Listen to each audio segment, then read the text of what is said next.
Donc là, lorsque je prends multiple, j'ai la possibilité de choisir plusieurs canaux en même temps. La couleur, je pourrais régler les paramètres de la luminosité, la teinte, la saturation, etc. Donc dans couleur, j'aurai la possibilité de pouvoir régler un peu l'image afin d'avoir une image beaucoup plus nette. Ensuite, le e-zoom. Le e-zoom, c'est une fonctionnalité qui nous permettra de pouvoir zoomer. Vous voyez, lorsque je choisis le e-zoom ici, je peux décider de voir par exemple tout ce qui se passe sur la table. Donc, je sélectionne la table seulement. Vous voyez un peu, non? Mais je peux décider de voir tout ce qui se passe tout autour du projecteur. Là, je vais pouvoir avoir une image bien relative à ça. Ensuite, acoustique, c'est tout ce qui est en rapport avec le son. Mais ici, notre système n'est pas équipé de capteurs sonores, c'est-à-dire de micro. Donc, on n'en aura pas besoin. Le PTZ, c'est une fonctionnalité qui permet de piloter les caméras motorisées.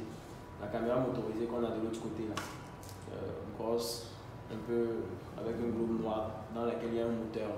Voilà. Lorsque cette caméra est utilisée, avec les touches de direction ici, on peut orienter la caméra vers une zone bien déterminée. Je ne sais pas si vous voyez. Ce qu'on appelle les dômes. Voilà, les dômes sont les caméras dômes. Et là, en ce moment, on peut faire le zoom, faire peut-être une vitesse de rotation, choisir une vitesse de rotation, etc.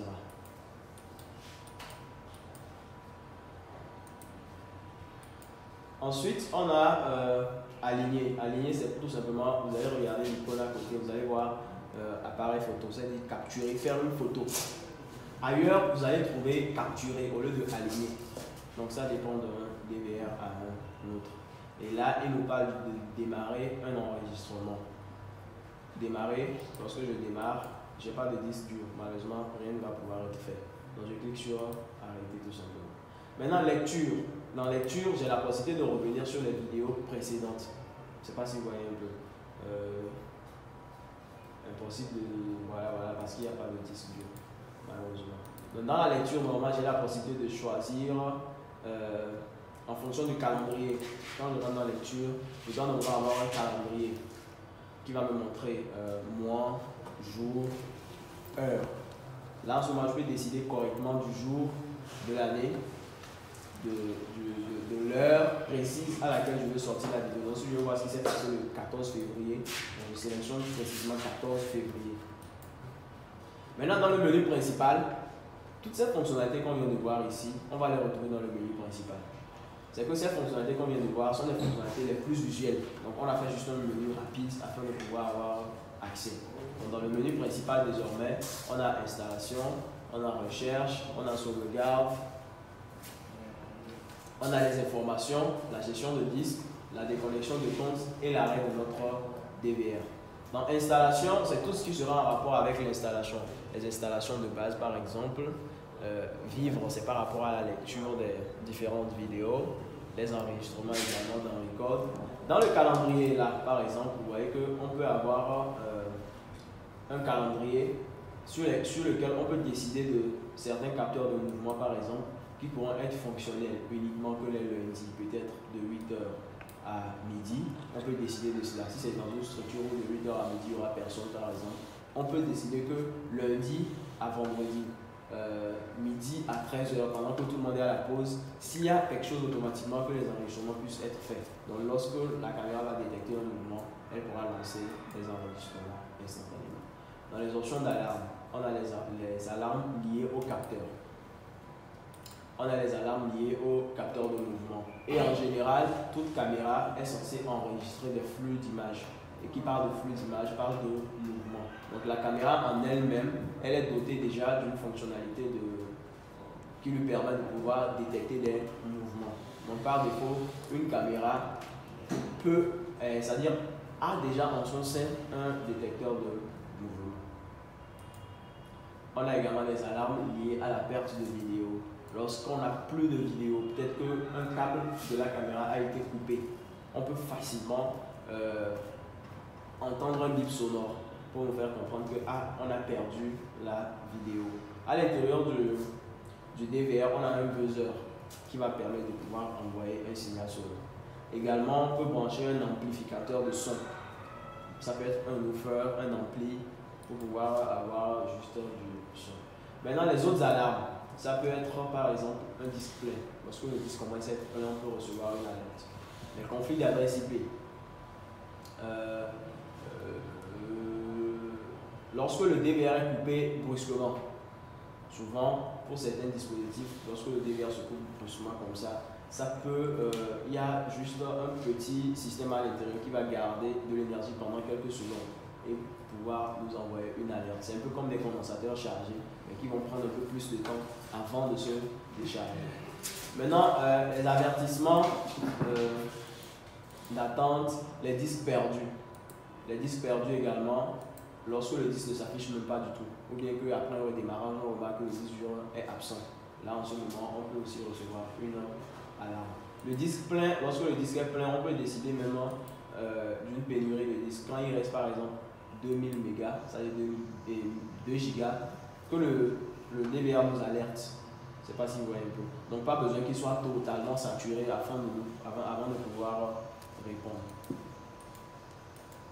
Ensuite, par rapport au réseau, on a les informations relatives sur le réseau Internet. Et ça, c'est lorsqu'on a branché un câble RJ45. Pour les utilisateurs, c'est le nom d'utilisateur et le mot de passe. Par défaut, ici, on avait admin sans mot de passe. Mais ce n'est pas bien. Avec le temps, on pourra changer ce mot de passe-là. Et lorsque le mot de passe est changé, ça veut dire que si quelqu'un vient pour suivre une vidéo, il sera obligé de taper un mot de passe. Pour faire quoi que ce soit, il sera obligé de taper un mot de passe. Et souvent, c'est utilisé dans les sessions lorsqu'on a des structures où plusieurs personnes ont accès au DVR. Peut-être les gardiens ont accès au DVR tout le temps. Ils sont deux, ils montent la garde. C'est bon que chacun ait son propre compte. C'est-à-dire que demain, une personne parmi eux peut venir éteindre le DVR. Ou bien une personne parmi eux peut venir supprimer une vidéo. Peut-être parce qu'on l'a soudoyé pour faire un truc en catimini, donc il veut tout garder, il veut tout cacher, pardon. Il viendra, il va ouvrir sa session, il va supprimer la vidéo par exemple de la journée. Automatiquement, le DVR va garder ça dans le journal.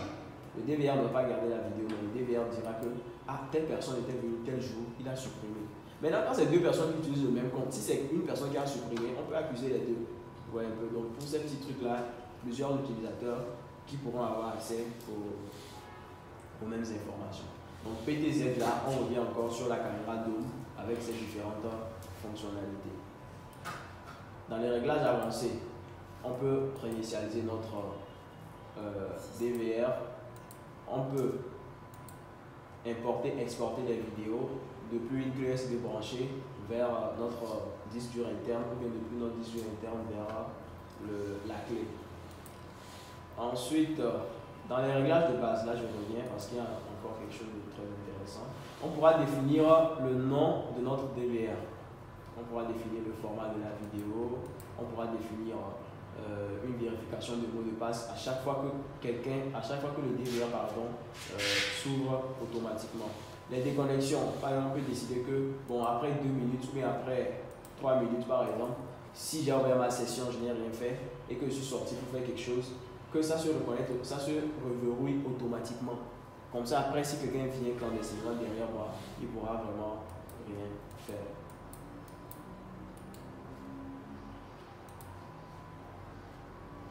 Donc ça, c'est dans les réglages relatifs aux installations. Pour les réglages relatifs aux recherches, là, on peut rechercher des événements précis. Vous voyez un peu. Là, on peut décider de l'heure, on peut décider de la date à ce niveau. Par exemple, je dis que c'était le mercredi 2 septembre 2015.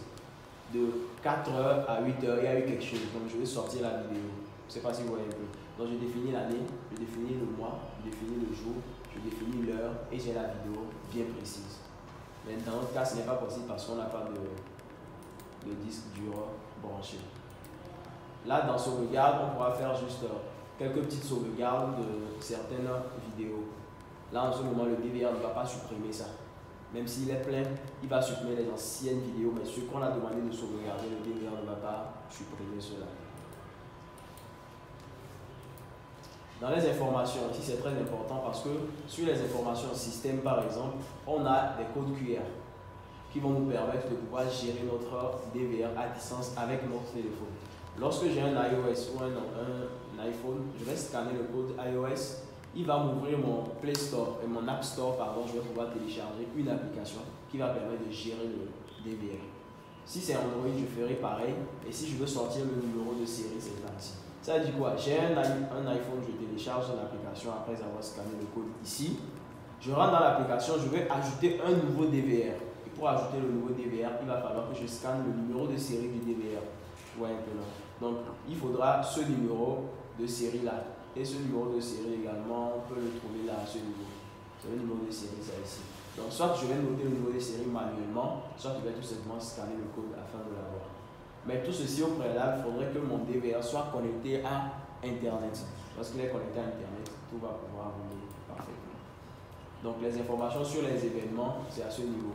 Donc, les événements, les capteurs qui ont été peut-être déclenchés et terminés à telle heure, ça veut dire que quoi? Si le canal numéro 1, à ce niveau par exemple, a détecté un mouvement de 14h à 17h, par exemple, là en ce moment, on pourra également retrouver ça à ce niveau. Par rapport au réseau, les différentes informations sur l'état de notre routeur par rapport à Internet. Actuellement, les adresses IP et tout, vous allez voir que c'est sur 0 parce que aucun câble RJ45 n'est branché, le DVR n'est connecté à aucun routeur. Pour les utilisateurs en ligne, ici, toute personne connectée avec son téléphone pouvant avoir accès aux vidéos du DVR vont se faire afficher là à ce niveau. C'est-à-dire que si on est 3 personnes qui avons accès aux vidéos du DVR à distance, on aura les 3 utilisateurs à ce niveau. Avec leur adresse IP bien sûr. Voilà. Ça veut dire que quoi? Si j'ai, en créant mon compte avec l'application, mon nom d'utilisateur qu'on m'a demandé, j'ai mis, là en ce moment c'est ce nom d'utilisateur qui va s'afficher à ce niveau. Le DVR va pouvoir nous récupérer ça. Et dans les statuts, on pourra voir l'état, si je suis actuellement même connecté en train de regarder ou si je suis déconnecté tout simplement. Mais si j'existe déjà avec mon compte, ça va s'afficher juste là. Et là, c'est juste pour pouvoir quitter. Ensuite, à part les informations, on a la gestion de disque pour formater, renommer notre disque, voir l'espace de stockage libre, etc. Et dans déconnexion, c'est juste pour fermer notre session, tout simplement. C'est-à-dire que si je veux revenir dans le menu principal, j'aurai encore besoin de mot de passe. Voilà. Et dans arrêter, je peux tout simplement arrêter mon DVR. Donc voilà un peu les différentes fonctionnalités. Pour ce modèle par exemple, c'est ce qu'on a eu à trouver. Pour d'autres modèles par exemple, lorsque vous envoyez la souris juste vers le bas en même temps, vous avez automatiquement ce menu là. Et il va s'afficher maintenant selon l'horizontale comme ça. Donc ça dépend d'un concepteur à un autre. Mais en particulier, vous trouverez toujours les mêmes fonctionnalités là qui vont être là. Avec des appellations différentes, des expressions différentes, mais qui vont toujours